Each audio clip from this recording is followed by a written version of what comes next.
guys, welcome back to my channel. Today I'm just going to be talking to you a little bit about how I'm coping, or trying my best to cope during this whole lockdown business. How I'm trying to juggle working from home, homeschooling, and just try not to go absolutely flipping berserk during this time when I'm stuck within these four walls. So yeah, isn't it a flipping joke? Honestly, like this whole thing, I can't even get my head around it. And to be honest, please don't tell me that all this has happened because a man ate a bat. That's what I'm hearing. It's because a man in China decided that he would have a little snack on a bat. I mean, each to their own, but I don't believe that for 1 second. Look how long people's been eating bat.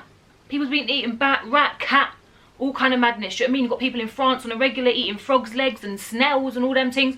You've got people in like Mexico and whatnot when they put the little the lizards and the snakes in the tequila bottle when everyone is drinking up the tequila, and you're telling me that this one man ate a bat and everything had to lock off. I don't believe that for 1 second. I don't know where it came from. Do you know what I mean? I'm not any sort of expert.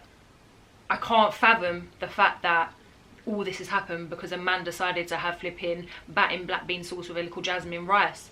It doesn't make sense to me when you've got people like Bear Grylls on the TV on a regular basis eating all kinds of things, snakes and that, just for fun, just to show you that you can. Somebody's looking for shelter and he wants to climb into a dead animal carcass, cover up with the animal skin and all that, whilst he's eating, snacking on cockroaches, and you want to tell me that this man ate a little bat and all this has happened? Sorry. See you later. See you later with that. I don't believe that for 1 second. But regardless of how it happened, it's happened.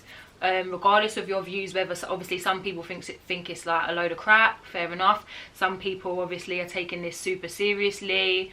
I mean, a lot of us, I think, are kind of in between. Do you know what I mean? Like, we can see that something's going on and people are dying and people are ill. Obviously a lot of people know folk that have had corona and whatnot.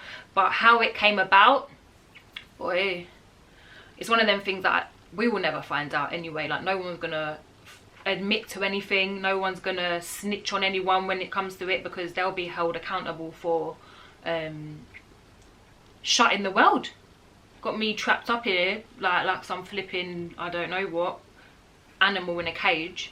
But anyway, it is what it is. So the ways that I've been trying my best to cope with it, it really kind of centers the homeschooling malarkey, whatever you want to call it, and just trying to work from home as well as being a parent and a teacher simultaneously throughout the week. So things that I've been doing that have made things a bit easier that I'm going to share with you are simple, nothing major. You might be doing it already, but obviously some people may not be. So I think the best thing to do during the week is setting a little schedule. Like, my daughter's got a little whiteboard, so every morning I literally write. In the beginning I was doing like 8 AM till 3 PM, but to be honest, the concentration levels are low. So if you do a little schedule from like 8 AM till about lunchtime, maybe 1 PM, it does make the morning at least flow a bit more fluidly. So you could just put breakfast at 8 AM, I don't know, a bit of reading for an hour, a little bit of yoga for the next hour. And the fact that it's written down, it depends on the age of your child, but my daughter's old enough to she can read, and also all she would have to say to me is, "Mama, what time is it?" I'll say, "Babe, it's 10 o'clock. She knows that at 10 o'clock she needs to move on to her yoga, you know? So it kind of makes things easier, especially when you're working from home, because you're not constantly spending so much time trying to transition them from one task to the other. It actually helps them be quite independent and to you know, learn as well to follow a schedule. So that's definitely something that is worth trying out. What I've also done, and I've seen a lot of other people have done it, obviously I copied someone else, but is doing a little tuck shop type thing. So if, like, on a bit of paper or on a whiteboard or chalkboard, whatever you've got at home, if you just write out a little list, a little tuck list, and give them some prices. So obviously the best thing to do is put the healthier snacks as the cheapest options, and then the unhealthy snacks that's pretty damn expensive. I give my daughter £1 a day. Here's your £1, and then she gets to choose what snack she wants to buy. So that makes it easier for you, because it manages your food stocks. Like, I don't know about you, but in my home, when there's so much stuff, it come like people just think they got to eat it quickly because there's an abundance of food. But with this kind of tuck shop sort of menu, as it were, it helps to reduce the amount of snacking that is going on. It helps to reduce the amount of food that you have to go and constantly keep replenishing. Plus, they're obviously learning about money. You know, I've got my little change purse, so when she obviously gives me her money, I give her a little change in that, and she's got to try and work it out and tell me how much change I should give her. And it also, again, gives them a bit of independence. It gives them a bit of power over what they're doing during the day, because I feel like for these kids, they're probably feeling pretty helpless, if that makes sense. You know, I think at school sometimes they're even given a choice of tasks, like, do you want to do, I don't know, painting or drawing? Do you want to do clay modelling or go outside and play? But when you're stuck in the flat, they don't really have that many options, you know. They're kind of pretty much told to sit down, do your homework, get on with it. But yeah, so I feel like having the little tuck shop thing, the little menu, gives them a bit of power over what they're eating, you know, and it gives them a bit of insight into the world of purchasing things. Do you know what I mean? Because some of these kids think things is for free, you know. So that's that. What else have I been doing? Oh, something that I did that really helped me is I rearranged the fridge. So I put all of my daughter's kind of fridge snacks really low down in the fridge on the lowest shelf so that she can help herself. So all of the like smoothies, the yogurts, the little cheese string, baby bowl, whatever you've got, if you put them and a small amount of them, you don't want to go and throw everything down the bottom, because then all they're going to do is just keep running and helping themselves. But even if you were to put like their daily amount of how much you would allow them to have at the bottom of the fridge, that way when you're in the middle of your work and they're like, I'm hungry, oh mama, I'm hungry, you're like, do you know what, okay, go and help yourself to a yogurt, go and help yourself to a smoothie, go and help yourself to some berries. Do you know what I mean? It's not that way. Again, it just stops the disruption to you. And it also, you know, again, gives them a bit of independence. Here you go, open the fridge, go and help yourself. They're not on the top shelf where they're going to climb up and lick everything down, and then you've got to spend half an hour cleaning up bloody spilt milk and all sorts of things all over the kitchen floor. They can go and help themselves and leave it at that. What else have we been doing? Oh, packed lunches. So I was thinking, like, I don't know about you, but when I'm like working from home, when you have lunch, it didn't really, in the beginning anyway, to me, it didn't really seem like a lunch break, because I would be like, all right guys, I'm going to have lunch, laptop closed, work phone off. But then I've gone to wash the dishes, I've gone to load the washing machine, I've then cooked an actual like cooked meal for lunch. By the time you blink, do you know what I mean, you're knees deep in flipping I don't know what, all kind of washing and that, and it's time to go back to work, and you haven't actually had a time to sit down and chill and to just give your brain a rest. So the best thing to do is make a packed lunch. The same way that I suppose a lot of us, like not me at the moment, because Naya gets, I think, I don't know, it's like this government thing where all children into, is it to age year 1 or year 2 get free school meals or something like that? I don't know, but she's in a younger year, so I haven't had to like pay for her lunches or do packed lunch or anything like that. But there's a lot of parents that do make packed lunch, or you know, have older children who do have packed lunch. So why stop now? Why, just because you're at home, are you going to stop making them packed lunches? Carry on with your packed lunch. Honestly, make your packed lunch in the evening like I assume you would normally do. Put it in the fridge or whatever. Then when it's lunchtime, boom, it's done. You go to the fridge, you get the kids' packed lunches, and I assume you've made yourself one too, or you might be having leftovers, I don't know, from the night before. It's simple. So you spend maybe, what, 10 minutes of your lunch break, you know, getting the packed lunch or warming up your lunch. And then you actually have time to sit down, eat your food, and watch your favourite, I don't know, sitcom for a little bit or whatever before you have to go back to work. So honestly, making a few sandwiches and putting a little, I don't know, sandwiches, a little crisp on the side of yogurt and some fruit, like, you can't go wrong.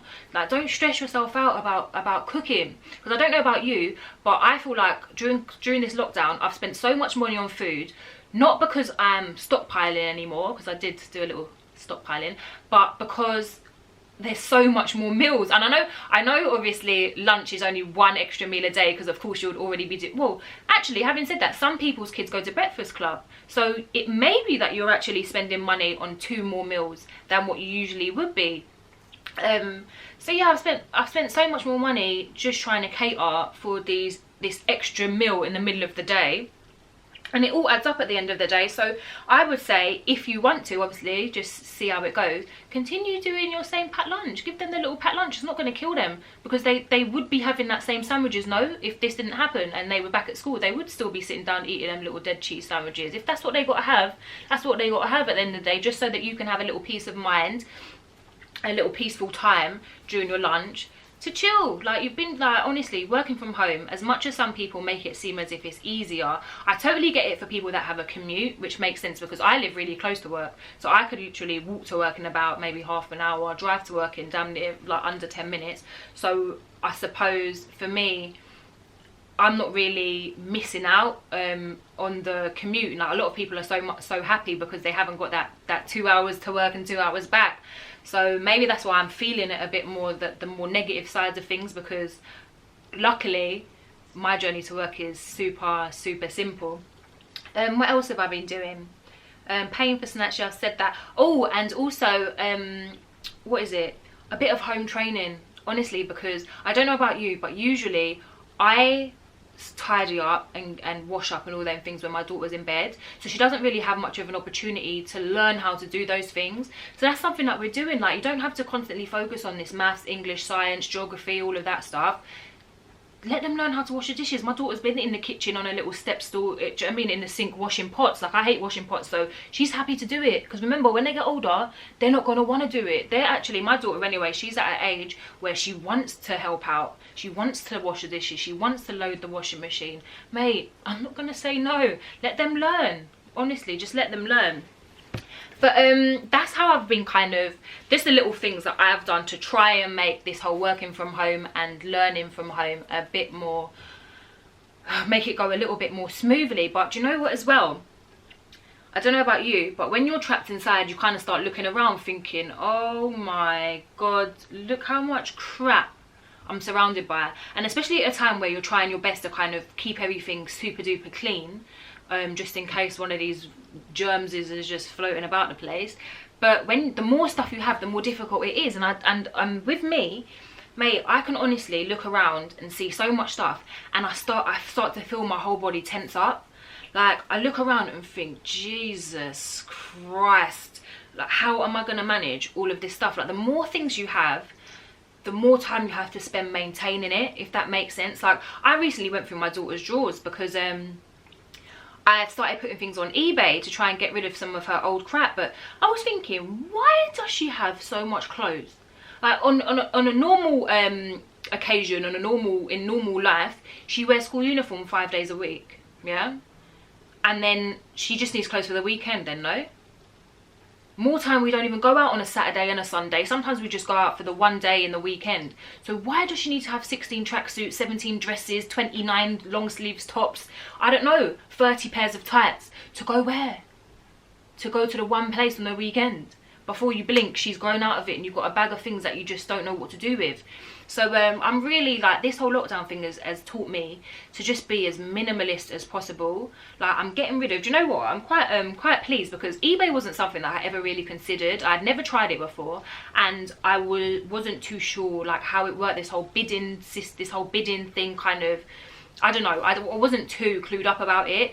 But I've put 2 old pairs of trainers up and 2 Zara tracksuits, 2 Gap tracksuits up on eBay recently. They've all sold for more than I even anticipated as well. Obviously, I put a low bidding, like start bid price, whatever you want to call it, and then obviously, and I've got more than that. So out of them four sets of things that I've put up there, I've made damn near £70.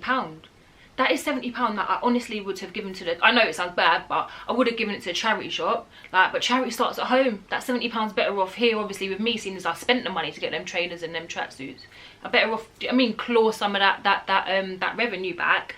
But there's money to be made, and do you know what? This is the perfect time to do it. Honestly, like, whilst people are in lockdown, the shops are closed. I know that, like, Zara and them lot are, you know, you can order online, but people like to do a little sell shopping, a little bargain hunting, and this is the perfect time for people to be on eBay and find things that they would potentially like to purchase. People have got more time on their hands, you know, they've got more time to sit on their phone or their laptop or whatever to scroll through all of this stuff and to buy your old shit. Like, that's just the reality of the situation. Like, at one point before all this happened, I got loads of stuff together and I went to a car boot sale with my friends. It's the first time I've ever done it, and I got rid of quite a few things, but I realised that that is not for me. Like, you see, this whole negotiation situation, I don't thrive in it. Some people thrive in that situation. Like, I will say, yep, like, it's a £5. They're like, oh, like 10p. I'm like, have it. It's fine, take it. I'm not good at bartering. That's like, do you know what, one of my worst things is when you're on holiday and you've gone to a market or a souk or I don't know, like you've gone to town or whatever, and people are trying to get you to buy their things. That's when arguments happen, for me anyway, and whoever I'm on holiday with, because I can't take the pressure. I'm like, please, can we leave? Please, like, get me out of here, because I feel so bad saying no to people, and I feel so, I don't like that pressure of that whole bartering situation. Some people, as I said, thrive in that, enjoy that, love that. I'm not one of them people. Listen, I want to know what the price is. All right, cool. I'm either happy with it or I'm not. If I want it, thank you.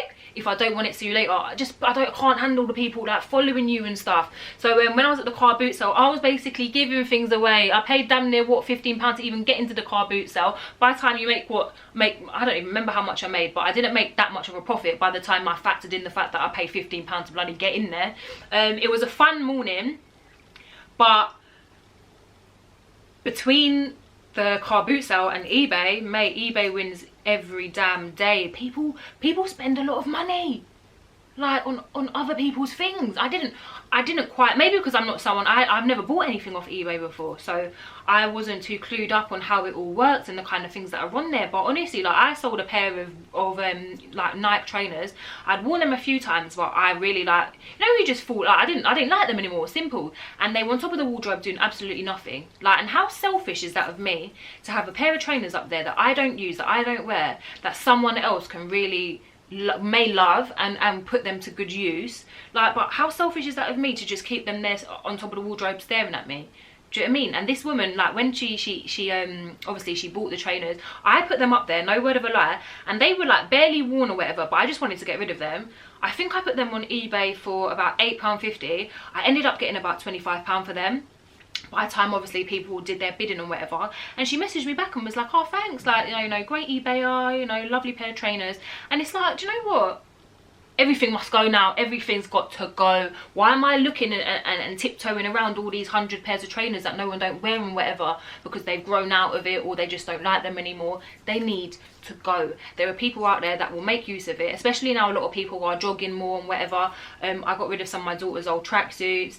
Like, there are kids out there that need them, but the parents that, you know, parents might be buying them just so they can just mess about in the garden with them. There's no use going and buying brand new clothes and ordering brand new clothes to your home when all the kids are going to be doing is running around a bloody garden and getting up grass stains and all that. So this is the perfect time, I'm telling you, to have a little declutter, go for your stuff and get them on eBay. But other than that, boy, it is what it is. Can't go nowhere, can't do nothing. And the worst bit about it is I'm the type of person that I don't really like going places. Do you know what I mean? Like, people invite me to things and I'm just like, oh, I've been at work all week and I'm knackered. It's funny that once that freedom is taken away from you, mate, all I want to do, I want to go run in a field. I was saying to my friends, listen, once this lockdown is lifted, I'm going flipping fruit picking. I'm going to find one of them little farms that do all vegetable picking and that. I need to be out in the great outdoors with some fresh air. I need to go and pick courgettes and shit. Do you know what I mean? I want to go, I can't stand horses, but God knows I want to do a little horseback riding. I don't know why. It's just the fact that I'm locked in here. I just want, once we're released, I want to spend my time making the most of that. That reminds me, I need to cancel my travel insurance, you know, it's going to renew soon. What's the point of me having travel insurance and I can't even go nowhere? Cancel. I'm not wasting no more money. Flipping out. But having said that, being at home, I have saved a bit of money because you're not going to restaurants. I mean, you're not walking through shops and picking up like clothes shops and buying, treating yourself to things that you don't really deserve. What's a treat for? But yeah, I really do hope you're all alright anyway. Sorry, I know I can talk for days. I need to wet my whistle, honestly. Flipping it. But I hope you're all alright. I know a lot of us have lost family members during this time, me included. And yeah, it is a difficult time. But, you know, I hope you're safe, looking after yourself. The fuck was that? Mate, you see this whole lockdown, obviously everyone's stuck in their homes, but I'll be hearing some funny noises from the neighbours. But anyway, yeah man, look after yourself, honestly, be safe. Like, regardless of what you think of this corona, whether you think it's a load of bogus, whether you think it's the world's most killer disease ever, the worst thing that could ever happen to humankind, just be mindful, man. Look after yourself, look after the people around you, do the most you can, and make the most of this time at home. That's all I can say, because often, like, I don't know about you, but before this all happened, it would stress me out a bit, trying to work out how to balance, like, spending time with family and trying to balance, like, you know, spending enough time at work and getting work done. But really, boy, I'm stuck in that situation now. I'm doing up family and work all one move, so you can't be too mad about it. And you got to remember, even if your work is putting a lot of pressure on you as well, this is a different kind of situation that we're dealing with. So don't feel like you need to perform like some fucking performing monkey just because you're at home, like that people go on like you haven't got a lot to do. At home, I honestly feel like I've got more to do than when I'm actually in the office. So do what you can. Like, the world's fucked anyway, so what, like, do what you can, like, relax, take it easy. I don't know, hopefully we get released soon, yeah, because I feel like I've done my time. I honestly, within the last, like, whenever this lockdown started, I don't even know, everything is a blur. I was thinking about how much time have I actually spent on my own. I swear to you, it's got to be about 5-6 weeks now since Boris has locked us down. I spent half an hour on my own. I spent half an hour going to the post office to post my bloody eBay stuff. That's the only time that I have spent on my own. So you know, I've been with around family, or, you know, or my daughter. You know, obviously we're tied to the hip, which I'm loving. Ross Clark. But I'm loving, obviously, like, every second that you can spend with your loved ones is a blessing. You know, it doesn't mean that it's easy, it doesn't mean that it's fun all the time, but we just got to be happy that especially for people like myself who do have their family around them, and you know, who's living with family. But there are people, obviously I know a lot of people that are alone, that live alone, and as much as for me that sounds like it could be a bit of fun, a little alone time, but 6 weeks on your own, brethren, I will be talking to the broccoli, I'll be talking to the kettle and the cabbage. Like, I couldn't. So man, I feel for you if you live alone, but you know what, just keep in contact with your loved ones, with your friends and that, and hopefully, you know, we'll pull through. And I need to go on holiday, Lord, unlock me from this hell so I can get on a plane and go. Do you know how pale I feel? It's disgusting. By this time, listen, I would usually be looking a bit more glowy. I've got my winter skin on. It needs to come off. I need to get into the sun. I need to get some rum. You know what I mean? I need to be in the Caribbean just chilling. But don't look like it's happening this year, to be honest. And do you know what? I'm turning 30 this year. I talk too much. This is meant to be a quick video, but I don't even care. It's my 30th birthday this year. Ask me, what's going to happen really? I don't even know. Like, I wanted to go away. I wanted to, like, go and have fun, but I don't see that happening. So I might have to skip this year. Probably not going to have a birthday this year, and yeah, next year we'll do up 30 in 2021. This year has been a bag of shit. Honestly, as mad as it sounds, and it might sound, it's even going to sound mad coming from to me, coming from my own mouth, but for some people, this corona couldn't have come at a better time. Like, when you actually check it, as much as it's a pain in the arse for a lot of us, you know, it's actually caused a lot of grief for a lot of people, and it's caused a lot of suffering. There will be a percentage of the population who are over the moon about it, because they might have been going to work every single day, being bullied by fucking Cassandra, you know, the one that sits by the printer, and you know, were so close to quitting their job. Or so close to telling Cassandra about her mum. Do you know what I mean? But do you know what? Corona came along. They've been furloughed. She's now at home, 80% pay, not doing a damn thing. Yeah, living life happy. She don't have to go into the office every day and listen to Cassandra's shit. You know? So for some people, there will be people that were having so much problems in the outside world that really just wanted to get away. And do you know what? Now they've got that time. they've got that time when they can tell everyone, you know, Boris told me to tell you, fuck off. Do you know what I mean? Like, it's as plain as simple as that. So there will be a lot of people, of course, who are not appreciating this time at all, but there will be a lot of people also who are embracing this time off, boy. Because I'm not being funny, some people, and I know I can't speak for other people's finances, so 80% of someone's pay may not be enough to cover the bills and food and whatnot, I don't know. But mate, if I was getting 80% pay to be at home, to do whatever I want, obviously you can't go out on that, but 80% to be at home to watch every box set that was created, I'm happy for you. I'm not jealous, I'm happy for you. Yeah, some of us are still on a plantation, get me, from field slave to house slave, true say it in the house now. But you know, for you lot that's been furloughed or whatnot and you're getting your little 80%, I'm happy for you. Do you, man, spend the time wisely, honestly.